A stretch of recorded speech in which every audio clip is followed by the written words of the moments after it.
آج ہم سبق گلدستہ کی پڑھائی کریں گے۔ تو سب سے پہلے آپ مجھے یہ بتائیے کہ آپ کا پسندیدہ شاعر کون ہے؟ کون ہے وہ جس کی نظمیں، جس کی شاعری آپ کو اچھی لگتی ہو؟ چلیں میں آپ کو اپنا بتاتی ہوں۔ میرے پسندیدہ شاعر کا نام ہے علامہ اقبال۔ مجھے اقبال کی شاعری، ان کی نظمیں بہت زیادہ اچھی لگتی ہیں، پسند آتی ہیں۔ چلیں اب ہم سبق کی پڑھائی شروع کرتے ہیں۔ شاعری کسی بھی زبان کی پہچان ہوتی ہے۔ پہچان ہوتی ہے یعنی کوئی بھی زبان اپنی شاعری کی وجہ سے جانی جاتی ہے۔ شاعری کیا ہے؟ ایک انسان جو کچھ محسوس کرتا ہے، شاعر اس کو شعر میں پیش کر دیتا ہے، یعنی لکھ دیتا ہے۔ شعر کا انداز اگر اچھا ہو تو لوگ اس میں دلچسپی لیتے ہیں، یعنی شعر اگر اچھا لکھا ہوا ہو، اس میں کوئی بہت ہی اچھا موضوع، اچھا ٹاپک ہو تو لوگ اس کو پسند کرتے ہیں اور اس کا اثر بھی قبول کرتے ہیں۔ اثر قبول کرنا یعنی اس شعر کو اپنی زندگی میں اپناتے بھی ہیں، یعنی عمل کرتے ہیں۔ دنیا کی ہر زبان میں شاعری موجود ہے، یعنی ہر زبان میں شاعری کی جاتی ہے۔ مقامی زبانوں میں لوک کہانیاں اور پرانے قصے نظموں میں بیان کیے گئے ہیں۔ مقامی کہتے ہیں صرف کسی ایک جگہ کی جو زبان ہوگی اسے ہم کہتے ہیں مقامی زبان۔ تو ان زبانوں میں جو لوک کہانیاں ہیں، اور لوک کہانی ہم ایسی کہانی کو کہتے ہیں کہ جو صرف کسی ایک جگہ یعنی کسی ایک ہی مقام سے تعلق رکھتی ہے، اور یہ تحریری شکل میں بھی نہیں ہوتی، یعنی لکھی ہوئی بھی نہیں ہوتی، بلکہ ایک انسان سنتا ہے، وہ دوسرے کو سناتا ہے اور پھر دوسرا تیسرے کو، اسی طرح یہ کہانیاں ایک سے دوسرے تک پہنچتی جاتی ہیں، اور ان کہانیوں میں صرف کسی ایک ہی جگہ کے لوگوں کی زیادہ تر باتیں ملتی ہیں، اور پرانے قصے نظموں میں بیان کیے گئے ہیں۔ تو یعنی پرانے زمانے کی جو کہانیاں اور قصے ہیں ان کو بھی نثر کے بجائے نظموں میں لکھا گیا ہے۔ آئیے پاکستان کے مختلف علاقوں سے تعلق رکھنے والے شاعروں کے بارے میں پڑھیں۔ اگرچہ ان کے علاقے اور زبانیں ایک دوسرے سے مختلف ہیں، لیکن ان کا پیغام ایک ہے۔ در حقیقت یہ ایک ہی گلدستے کے رنگا رنگ پھول ہیں۔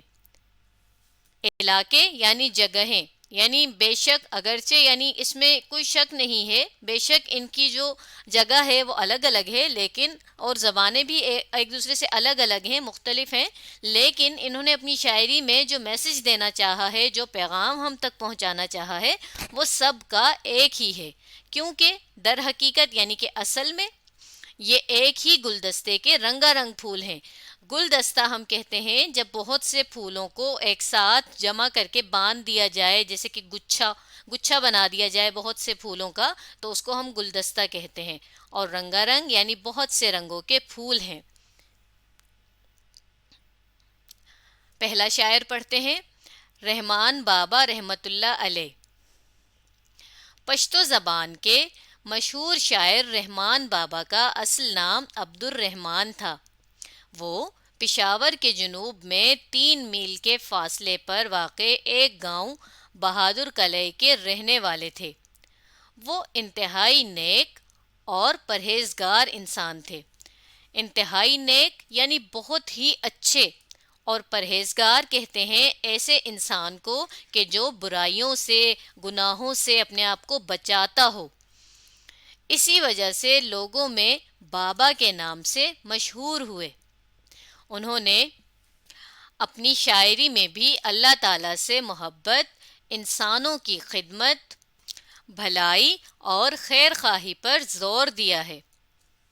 یعنی انہوں نے اپنی شاعری میں کن کن ٹاپکس، کن کن موضوعوں پر لکھا ہے؟ محبت کے بارے میں، اور انسانوں کی خدمت یعنی انسانوں کے کام آنے کے بارے میں، بھلائی اور خیر خواہی، بھلائی کہتے ہیں اچھائی کو، اور خیر خواہی یعنی دوسرے کے لیے اچھا چاہنا کے بارے میں زیادہ زور دیا ہے، یعنی بہت زیادہ شاعری ان باتوں پر کی ہے۔ پشتو بولنے والوں میں رحمان بابا کو بڑی مقبولیت حاصل ہے، یعنی بہت زیادہ مشہور ہیں، لوگ انہیں پہچانتے ہیں، جانتے ہیں۔ لوگ آج بھی ان کے اشعار بڑے ذوق و شوق سے پڑھتے ہیں۔ اشعار شعر کی جمع ہے، اور ذوق و شوق سے یعنی بہت ہی پسند کرتے ہیں وہ ان کی شاعری کو پڑھنا۔ اگلے شاعر پڑھتے ہیں، شاہ عبد اللطیف بھٹائی رحمۃ اللہ علیہ۔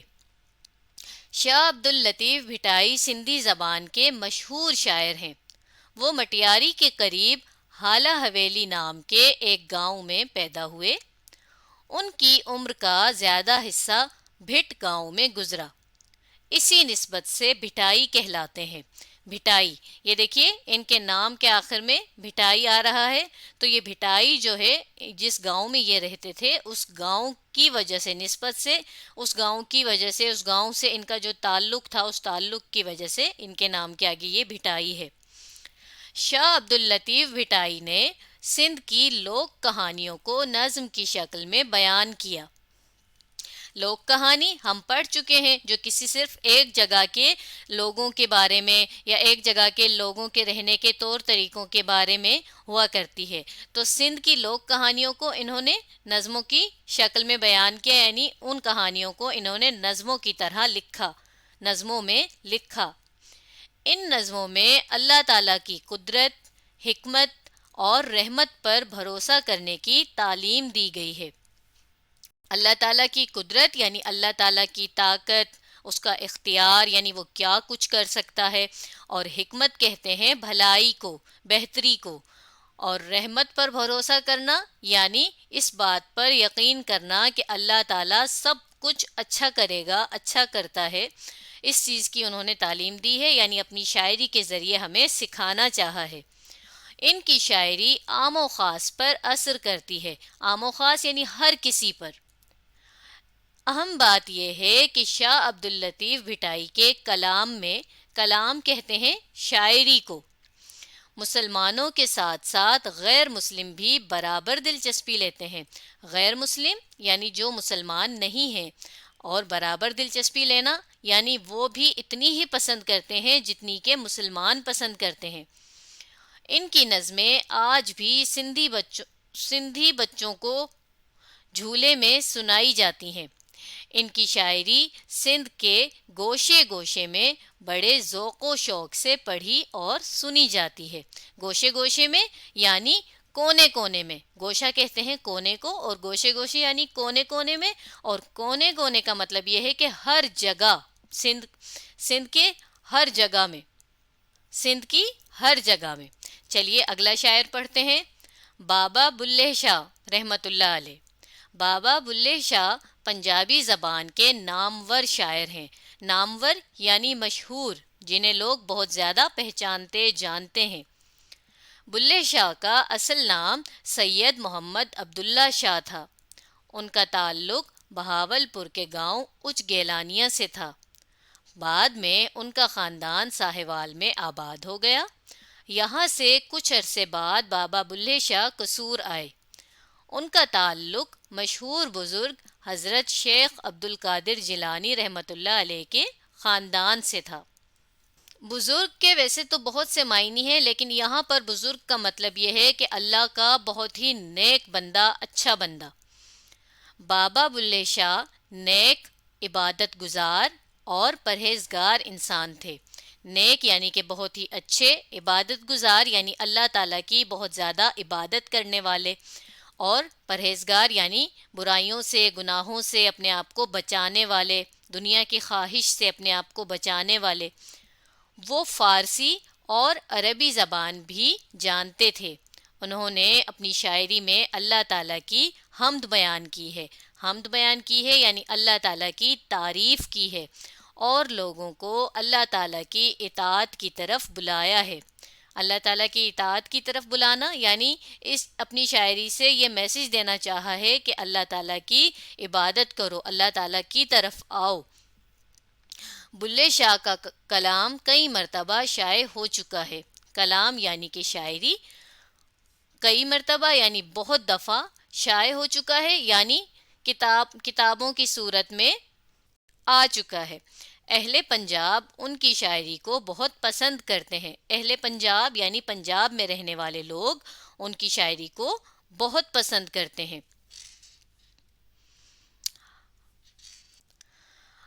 اگلے شاعر ہیں مست توکلی رحمت اللہ علیہ.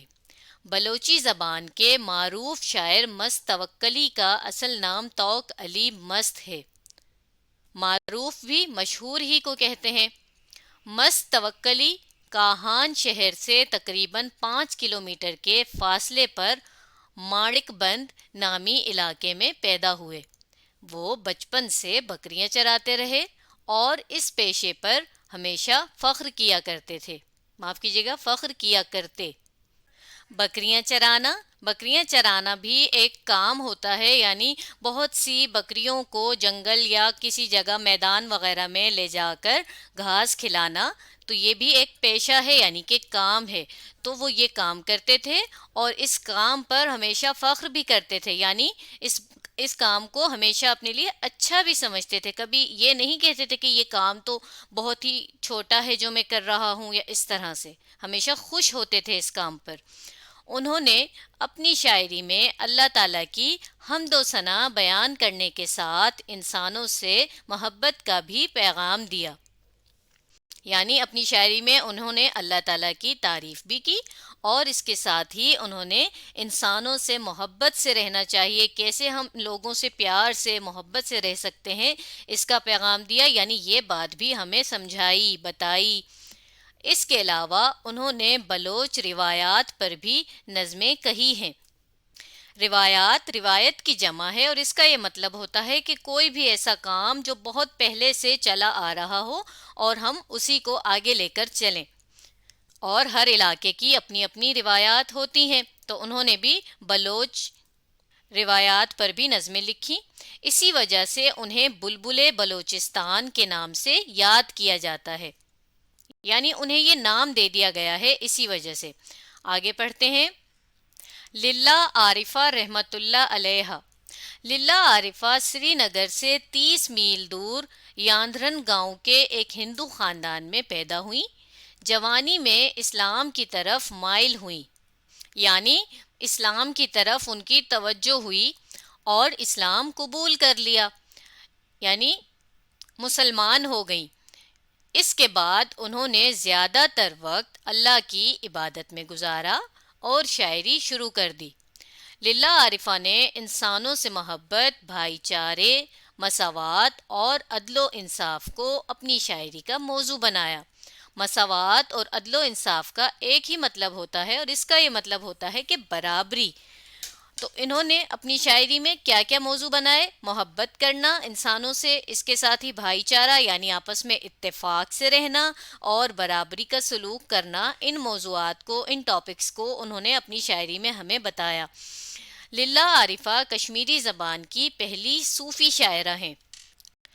صوفی ویسے تو اسے کہتے ہیں کہ جو اللہ تعالیٰ کا بہت ہی پکا یقین رکھتا ہو اور دنیا کی خواہشوں کو چھوڑ کر زیادہ وقت اللہ تعالیٰ کی یاد میں گزارتا ہو. اور صوفی شاعرہ یعنی ایسی شاعر یا ایسی شاعرہ کہ جو زیادہ تر شاعری اللہ تعالیٰ کے بارے میں یا ان کی حمد و ثنا کے بارے میں کرے. مسلمانوں کے ساتھ ساتھ ہندو بھی ان کے کلام میں دلچسپی لیتے ہیں. چلیے اگلا شاعر پڑھتے ہیں. بابا چلاسی دامت برکاتہ. شنا زبان کے مشہور شاعر اور صوفی بزرگ بابا چلاسی کا اصل نام غلام النصیر ہے. وہ گلگت بلتستان کے علاقے چلاس کے ایک نواحی گاؤں یعنی قریبی گاؤں پنوئی تھک میں پیدا ہوئے. وہ دینی علوم میں مہارت رکھتے تھے، یعنی بہت زیادہ انہیں دینی علم حاصل تھے اور اس میں وہ بہت زیادہ قابل تھے، ماہر تھے، پکے تھے، یعنی کہ انہیں آتے تھے وہ علم. انہوں نے اپنی شاعری میں اللہ تعالیٰ سے تعلق بنانے اور دین پر عمل کرنے کی تعلیم دی ہے. انہوں نے 5 زبانوں شنا، عربی، فارسی، اردو اور پشتو میں شاعری کی ہے. لیکن شنا زبان میں شاعری ہی ان کی اصل پہچان بنی، یعنی زیادہ جو ان کی شاعری مشہور ہوئی ہے وہ شنا زبان کی مشہور ہوئی ہے. شنا زبان میں ان کی شاعری کی 2 کتابیں چھپ چکی ہیں. کتابیں چھپنا یعنی ان کی شاعری جو انہوں نے کی ہے وہ کتاب کی صورت میں بھی آ گئی ہے۔ ریڈیو پاکستان سے ان کا کلام ایک طویل عرصے سے نشر ہو رہا ہے۔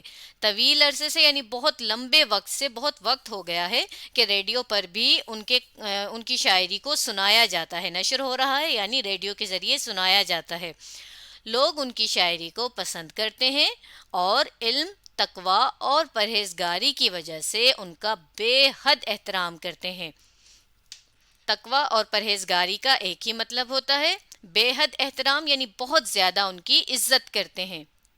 تو آج ہم نے سبق گلدستہ کی پڑھائی کی۔